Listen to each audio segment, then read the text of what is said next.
This is Ahval Online, meeting point of accurate news and free comment on the current affairs of Turkey. Welcome to our podcast series.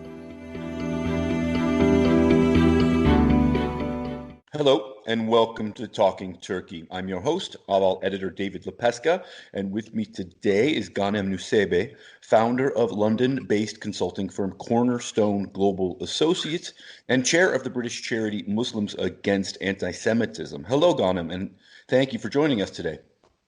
Hello, David. Thank you very much. My pleasure. You are welcome. We are speaking on Monday, August 17th.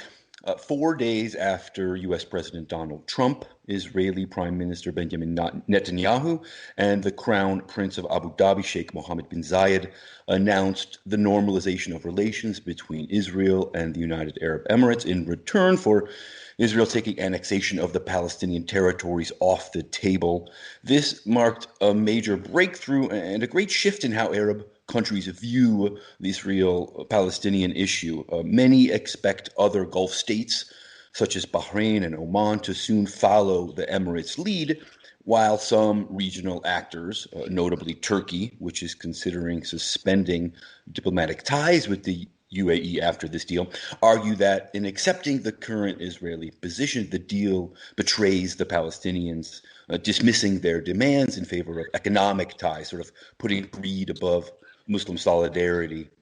Palestinian groups, for example, largely rejected the deal. But Ghanem, you tweeted on Saturday that following this deal, you can't think of better peacemakers than Trump, Bibi, and MBZ over the past decade, and you said they should receive this year's Nobel Peace Prize. Please explain why you see them as deserving and why you believe this deal won't potentially further marginalize the Palestinian cause.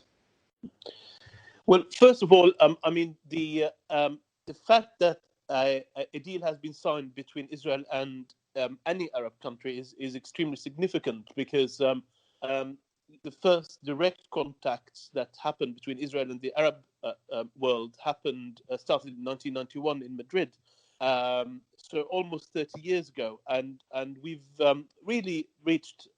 There's been successes on several fronts. The Jordanian-Israeli peace treaty, but there's been stagnation on the other.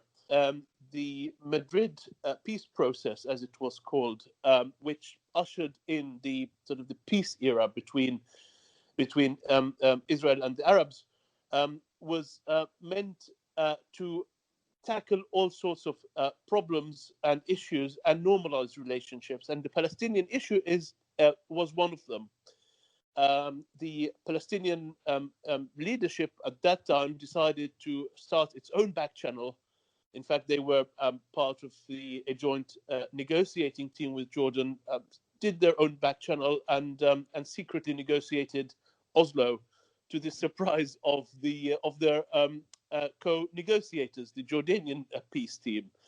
And they, that was the Palestinian decision then, the decision of the Palestinian what came Palestinian Authority then, that they wanted to work on their own and therefore decentralized the Palestinian-Israeli issue from regional politics. Mm-hmm.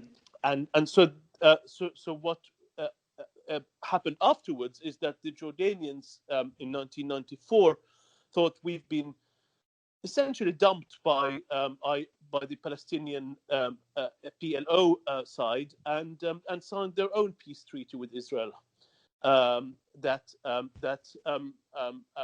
continues to this day. Few years later, Qatar signed its own agreement to establish a trade office in Israeli trade office in Doha. And then Mauritania established full diplomatic relationships in 1999, and this is another agreement really between another Arab country and Israel.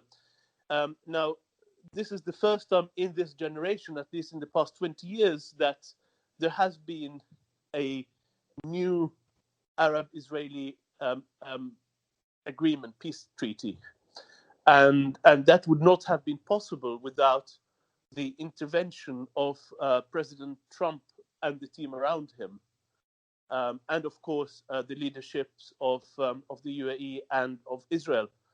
And really, what they've done is that they've thawed the freeze in the moves towards peace that have been frozen for 20 years, and created and resumed, I should say, direct contacts, open contacts between Arabs and Israel. So they haven't. It's not the first treaty, but it was a continuation of something that, for various reasons, has been stopped. And therefore, I think the three leaders who did that deserve full credit for breaking a new artificial taboo that was really building up, and led to the freezing of developing relations between Israel and the Arabs. Now, sorry. go Okay, ahead. please No, continue. go ahead. Well, I mean, you said it's this landmark peace treaty, but many would argue that it has moved Israel and the Palestinians further away from peace, further away from a deal. I mean, even a Zionist analyst, Daniel Siedemann, said on Twitter that the deal ensured the Israeli state would remain morally compromised. The success of the Zionist enterprise, he tweeted, is totally dependent on our ending occupation of the Palestinians. What about this view? What about this idea that this moved Middle East peace further away, further down the road? Well, I mean, I disagree with Daniel, who I have a lot of respect for, and I think, on the contrary, for over 50 years, the Palestinian issue, the Palestinian-Israeli issue, has been at the core of everything Middle Eastern, and everything sort of revolved around it. Mm-hmm. And we've reached nowhere. We've really lost two generations of peoples of both sides, who have lost the chances and the opportunities that the rest of the world has or had. And the biggest losers out of this were the Palestinians themselves, who, for various reasons, have been unable to live a normal life. Now, the Palestinian leadership at that time, in the early 90s, has itself decided to go on its own, and has itself decided to decouple from the rest of the Arab world. And therefore, what we are seeing now is that the Arab world is responding, but many, many years later, after being forcefully pushed aside by the Palestinian Authority and the PLO at that time, to start their own relationships. Now, business as usual, with the Palestinian-Israeli issue at the core of things in the Middle East and everything revolving around it, hasn't really worked. And what this presents now is looking at things from a totally different perspective, where regional relations are the core of things, and regional relations between Israel and the Arabs, and between Arabs and Arabs, depending on what the conflicts are the basis to which regional conflicts would be resolved. And so now we have a mechanism, an added track that can be used to solve things between the Israelis and Palestinians, for the simple reason, 53 years later of conflict, or even more, I mean, you could argue from 48, hasn't worked. So why should we continue with something that not only hasn't worked, but has led to years and years of misery for the Palestinians and Israelis and others? Everyone seems to have sort of managed, got out of it, except the Palestinians. And so if we need to change anything, if we need to change the approach that we're using, the ones that are going to be beneficiaries to this are the Palestinians, because simply things are, just get back to worse with them, with the old system, where the centrality of the Palestinian-Israeli issue means there are no direct or open tracks of discussion between Israel and the Arab states. So I would disagree with the premise that the peace treaty between the UAE and Israel undermines the Palestinian issue. I would say completely the opposite. It would present, should decide to use it, a further tool that could be used to resolve that issue. But ultimately, the decision is Israel's and the Palestinians, as the PLO has explicitly requested and has actively done. Speaking of a central issue in the Middle East and Arab world, one division that has come to define much of the past handful of years is between the Turkey-Qatar alliance on one side, which supports Islamists, particularly the Muslim Brotherhood, and the Saudi Emirati Egyptian bloc on the other, which has labeled the Brotherhood a terrorist group. Turkey's ruling Justice and Development Party, or AKP, is widely seen as Islamist and is linked to the Muslim Brotherhood in its origins. And much of Turkey's foreign policy appears to be geared toward supporting Islamist causes and Brotherhood-linked groups in Libya, in Sudan, in Europe, and in the Palestinian territories as well, with Hamas. We'll get to that aspect of this in a minute, but just about this Israel-UAE deal, Hussein Ibish, the analyst, said to the National Interest over the weekend that the deal was less about Iran, as many have said, than about Turkey and countering Turkey's regional aggressions. Yesterday, Sunday, I saw that you retweeted a comment by the analyst Kanta Ahmed arguing that the Israel-UAE deal will, quote, end the game for the Islamist mothership, the Muslim Brotherhood. Please, if you would explain how you see that playing out. How do you expect this deal to make life more difficult for the Brotherhood and potentially for Turkey's regional ambitions? Well, I think it's important to look at the deal not as one frozen incident in time that is distinct from everything else. It's about direction of travel, and the direction of travel that we are seeing out of Turkey is moving away from normalization and peacefulness and good relations with Israel and being open with the West and so on. So the direction of travel of Turkey is moving away from that, but the direction of travel that is coming from the moderate Arab states led by the UAE is in the opposite direction, towards more peaceful coexistence in the region and being open to the world and strengthening the alliances with the United States and other powers in the world. And so that direction of travel in Turkey, for example, has not manifested through a 1979 style revolution with Khomeini taking over, but has been almost death by 1,000 cuts, where the Islamists have been gradually taking over bits and pieces of the Turkish state, and now really controlling Turkish foreign policy. That is so the threat here that is coming out of Turkey is similar in many ways to the threat that was coming out of Iran after the revolution, in that they wanted to export the Islamic revolution out of Iran. Turkey seems to want to export that its own undeclared Islamist revolution out of Turkey. We have reached that point where exporting that revolution has become a risk to others in the region and others in the Eastern Mediterranean, Greece, and really Western Europe, with Erdogan threatening to flood Europe with refugees. And the refugees even arriving on British shores are a manifestation of Erdogan's threats to flood Europe with refugees. These refugees would not have left if they were stopped by Turkey, out of Turkey, or by areas that are under control by Turkey's allies in Libya, for example. And so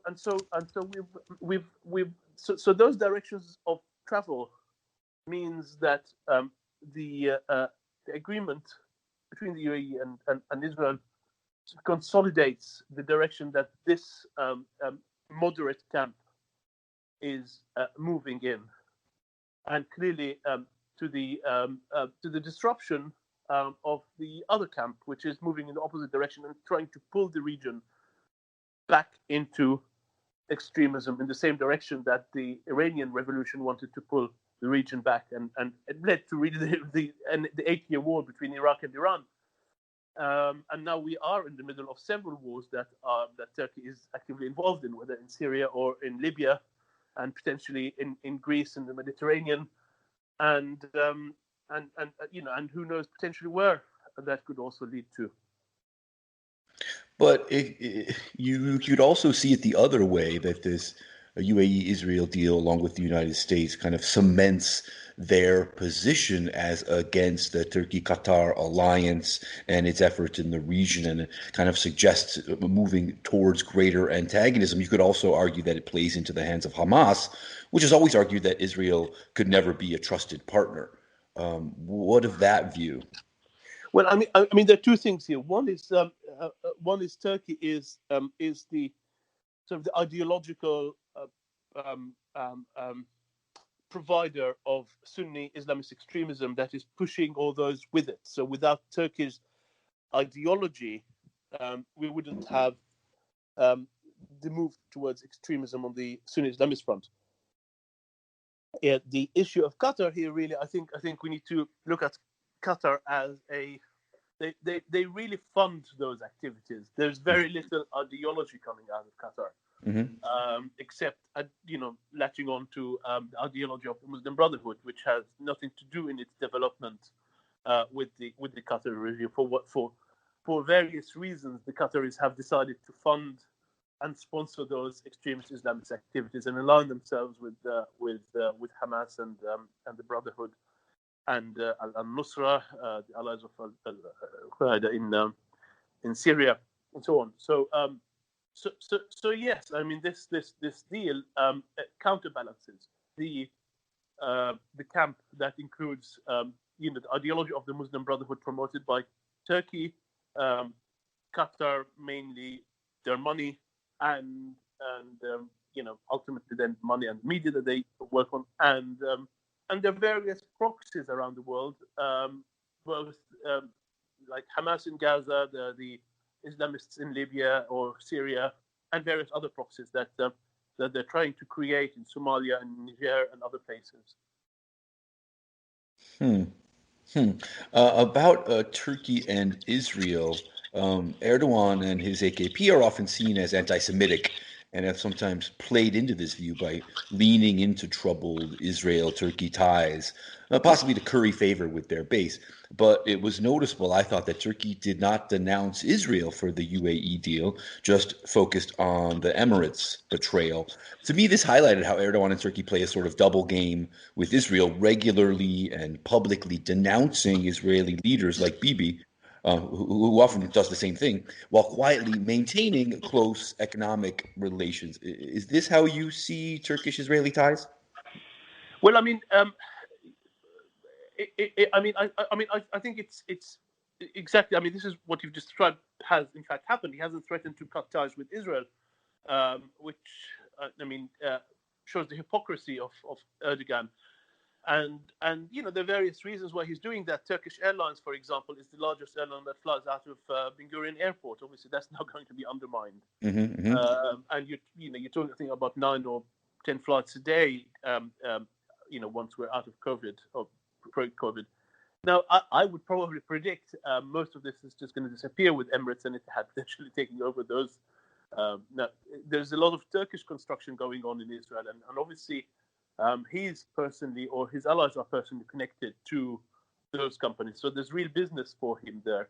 And thirdly, his Islamist allies, Hamas, where they need to maintain contact with the Israelis to keep funding them, something that sort of Israel obviously needs to balance things. Whenever Hamas runs out of money, they just send them those incendiary balloons over, and then we suddenly find planes hopping over from Doha, facilitated by Turkey on Turkish jets, giving them money basically to shut up. So there are reasons why he would, practical reasons why he hasn't threatened to cut relations with Israel simply because of those entangled links that he has. Although those entangled links do not preclude the fact that he is probably, with the Muslim Brotherhood, the largest promoters of anti-Semitism in the Muslim world. You recently wrote an article for the Jerusalem Post describing a meeting years ago with Ahval contributor, actually, and former Turkish foreign minister, Yaşar Yakish, who was one of the founding members of the AKP, and he told you the story of the AKP's formation and mentioned that only a small percentage of them, of the 70 or so people, were observant Muslims, and even fewer were Islamist. And yet you went on to argue in that piece, and just recently mentioned in this conversation, that Erdogan has moved Turkey from being a secular, enlightened NATO member to, quote, the Islamic Republic of Turkey, the Sunni equivalent of Iran, you said, with identical expansionist ambitions. Obviously, there remains some key differences. Turkey still holds largely free and fair elections, and it's considerably less strict. For instance, alcohol remains legal. But Turkey does seem to be increasingly expansionist. It does seem to be doubling down on its support of the Brotherhood in recent years, and it does seem to be emphasizing its Islamist nature domestically, Yeah. as with the reconversion of Hagia Sophia last month. Please, if you would tell us a bit more about that, what you were seeing in that piece. I mean, Erdogan has really learned two things from two mistakes here. One are the mistakes that were committed by previous Islamist Turkish parties that were dissolved by the various courts in Turkey, and so when he decided to found his own AKP, he brought in people who are not the usual suspects. So he did it very, very gradually. He also learned from the mistakes of the Iranian Revolution, where it overnight changed its foreign policy and turned anti-Western. Now, if he can, and I'm sure that is the case, if he can have his sort of dream world come true in an instant, he would like to do just what the Iranians did. But obviously, him being smart and very patient, he has decided that it's going to take many years for him to implement his long-term vision of Turkey.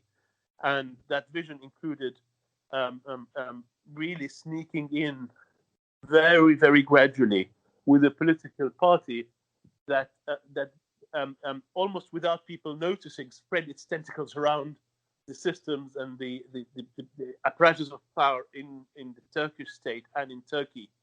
It looked like it's a party that included some people who might have Islamist tendencies, but they're really not Islamists. And then we're 10, 15 years later, we've ended up with the as Islamist as you get sort of party.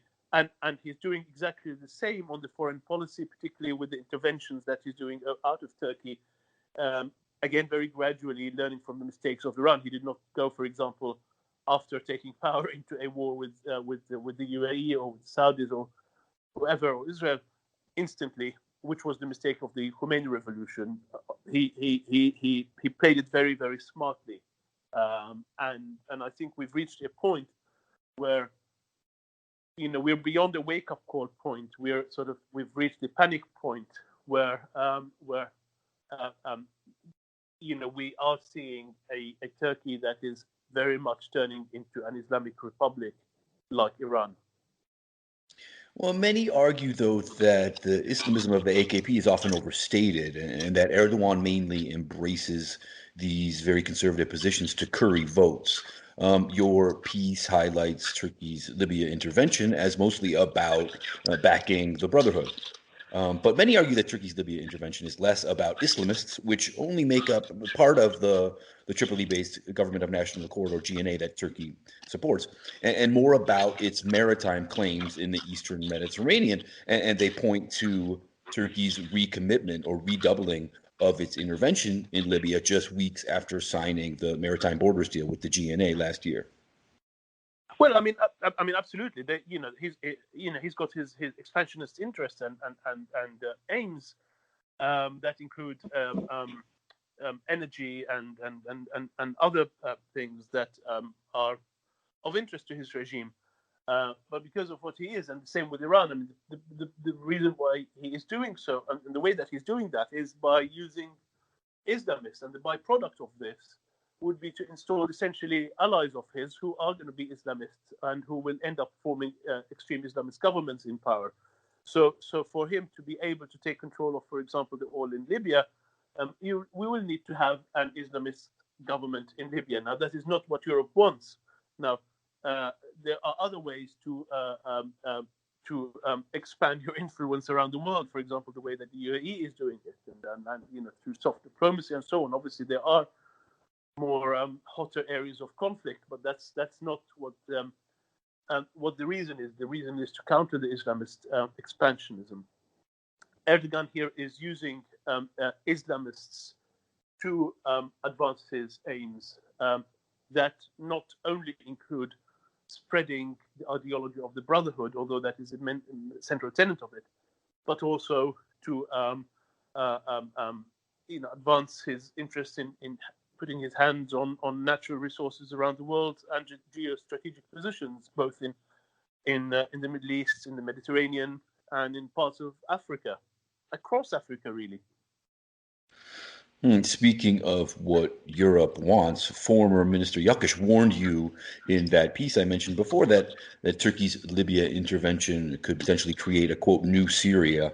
And to me, this idea has two elements. The first is that Turkey has sent thousands of Syrians to fight in Libya. So Libya is becoming like Syria in that way, simply with the presence of Syrians. And the second is that, as you pointed out in the piece, while most of the refugees that have overwhelmed Europe in recent years, particularly the 2015, 2016, came from Syria, Libya has similarly in recent years emerged as the gateway for migrants and asylum seekers from across Africa and the Gulf to cross the Mediterranean and reach safe haven in Europe. You wrote in that piece that, quote, the Turkish takeover of Libya will pose a major threat to Europe on long-term economic and security fronts. I should mention, of course, that hasn't happened yet. The Turkey-backed GNA militias have yet to launch their assault on Sirte, where Haftar's forces remain in control and backed by Egypt. So Turkey hasn't yet taken over Libya, but still, you recommend in the piece that the West and NATO in particular need to adopt a stronger, more united stance against Turkey. I wonder what you think that might look like. What in particular should the US, the EU, and NATO do about Turkey, particularly in Libya? Well, I mean, the two things here. Europe is now going to be controlled by Turkey to the east and Turkey to the south, where we're looking at the numbers, for example, of migrants, illegal migrants crossing the Mediterranean out of Libya in particular. They almost now exclusively come from areas that are controlled by Turkey's allies in Libya.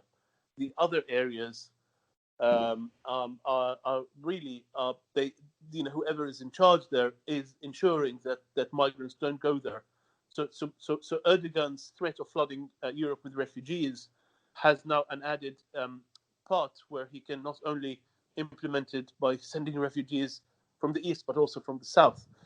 The east meaning Turkey, not the east of Libya, indeed, right? The east of Turkey, indeed, yes, from the eastern side of Europe. So Europe now is really surrounded by 2 points where Turkey can impact the migration flows, and not just the migration flows, but obviously the energy flows, because now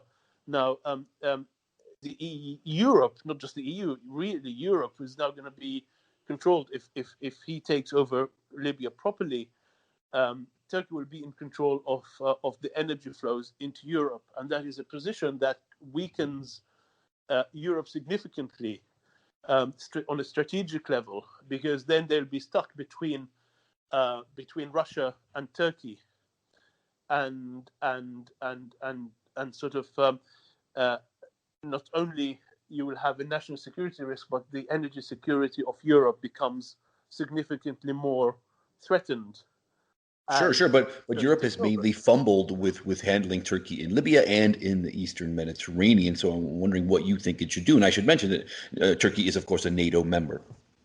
Of course, yeah. I mean, the French have been very active and sort of have realized the risks for various reasons, probably because of the proximity of France to Libya. There's across the sea. The European Union and NATO, unfortunately, have not been do not have a united position yet on that one. Turkey has been very smart in trying to divide the European and the NATO voices, but I think Europe's really much inaction is creating greater risks by the day to Europe by not letting Erdogan know. What the Europeans need to do is and NATO really. I mean, NATO needs to ask itself the question: do they want an Islamic Republic, an expansionist Islamic Republic like Turkey, to be a member of NATO? And clearly the answer is no, because NATO is about protecting the security and the borders of its member states. Here you have a member that wants to expand, and therefore, fundamentally, is now a country that undermines the security of NATO. So not only it is a country that's interests are not aligned with NATO, but in fact threatening NATO member states, both NATO as an alliance and NATO as members. And therefore, NATO needs to ask itself the question: do we want Turkey in? And the answer is no, but they haven't done that yet. And I think that's something for the French and Americans to do.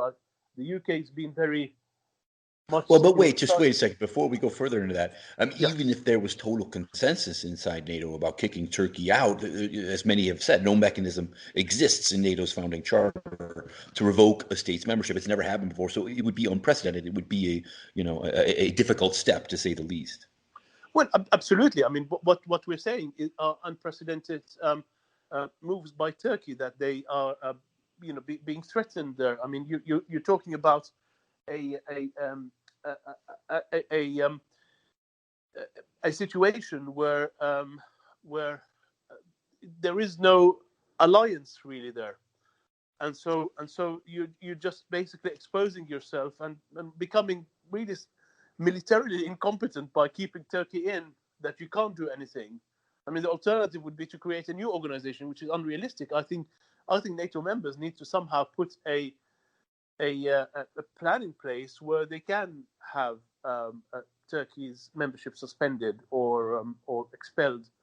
But doesn't this potentially push Turkey more into the arms of Russia and closer to Qatar, and kind of aligned, kind of solidify this alliance that's increasingly in opposition to the West? I mean, the Islamic alliance between Turkey and its proxies is including Qatar is there. I mean, there's nothing that could weaken or strengthen that. That's sort of well established. Now, in terms of relations with Russia, I don't think in the long term that would necessarily be an overlap of the interests of the Russians and the Turks, for the simple reason in that in Libya, Russia and Turkey are at total odds, as well as in other parts of potentially the east of Turkey and in Syria. And so the differences between the long-term differences and the historic differences between Russia and Turkey are quite irreconcilable. I mean, they are not realistically, they can't get closer together and unite against the West. There might be specific areas where they would do that, but in the long term, I don't think that's a realistic possibility. One last question for you. You talked before about the gradual Islamization of Turkey as opposed to the Iranian Revolution. What might you expect to be kind of the next great sign of this increasing Islamization? Do you expect anything to come in the next couple of years? I mean, we just had the Hagia Sophia thing. We've had some foreign policy moves. What might we see in the coming months, in the next year or so, that would be another sign of this creeping Islamization in Turkey? Well, I mean, we've already seen the base that they've started in Niger, and I think we'll see more foreign policy interventions of Turkey aligning itself and shoring up Islamists across the world, across Africa, the Med, and so on. We might see more physical confrontation in the Med against Greece and so on. So that's on the foreign policy front. Internally, again, please very careful there to balance tourism, local needs, and so on. But you might see greater curtailment of freedoms, personal freedoms, against again, it's impossible to predict, but things like alcohol, LGBT rights, and so on, that there'll be a social Islamization on the social front. We're starting to see that some with new social media restrictions and the potential of pulling out of the Istanbul Convention, which prevents violence against women. Absolutely. I mean, ironically, it's the Istanbul Convention they want to pull out of. Those sorts of things where socially Turkey becomes more Iran. I mean, I don't think in the next couple of years we're going to see people being forced to cover their heads, but we're moving in that direction. That's the direction of travel that Turkey is moving, both Islamization internally and Islamizing other areas outside Turkey. I don't think there would. Potentially there might be straining between Israel and Turkey, and potentially between Turkey and moderate Arabs, and depending on what happens in the US, potentially between the Americans and Turkey. But obviously there's the Incirlik case, the base, so that's obviously a big factor in anything that NATO or the Americans or indeed the Turks would need to do. But if we reach a point where there is active talk of moving Incirlik out of Turkey, and we've already heard that in the past few years. Where I should just say the U.S. keeps some of their nuclear weapons. Absolutely, and once we reach a point where there is an active talk of that, I would predict there'll be even greater straining of relations between Turkey and the West. A lot of stuff to keep our eyes on. Ghanem Nuseibeh of London-based consulting from Cornerstone Global Associates. Thanks so much for your time and insight. It's been a pleasure talking to you. Entirely my pleasure, David. Thank you very much.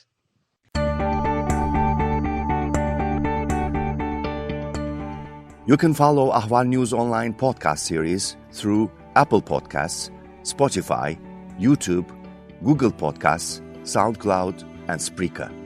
All you need to know about Turkey is here, for your ears, mind, and attention. Thank you for listening to our podcast.